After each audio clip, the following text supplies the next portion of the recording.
கோயிலுக்கு போகிறோம், கொடிமரத்தை நீட்டி விழுந்து கும்பிட்றோம், எந்திரிக்காம விட்டால் நல்லா தான் இருக்கும் இல்லையா?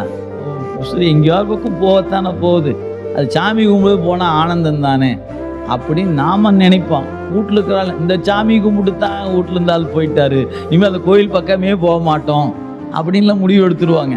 அதான் பெருமான் பெரும்பாலும் அப்படிலாம் முடிவு சேர்த்தாம வேறு வேறு வகையில் அது நிகழ்வு நடைபெற்று கொண்டு இருக்கு. எனவே அது உயர்ந்த தவம்ங்க.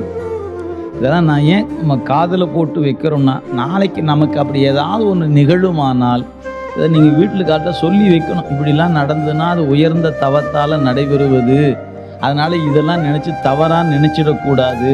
சாமி கும்பிட கும்பிட உசுறு போச்சுன்னா அதை விட புண்ணியம் வேறு ஒன்றுமே இல்லை அப்படின்னு சொல்லி வச்சா தான், எப்போ நீங்கள் நல்லா இருக்கும்போதே சொல்லி வச்சா தான் என்னைக்காவது திருப்பி நினைக்கும் போது எங்கள் வீட்டில் அப்போவே சொன்னாருங்க, சாமி கும்பிடும்போது போனது நல்லதுன்னு சொன்னார், அவர் நல்லதுக்கு தான் நல்லா தான் போயிட்டார் அப்படின்னாவது பேசுவாங்க.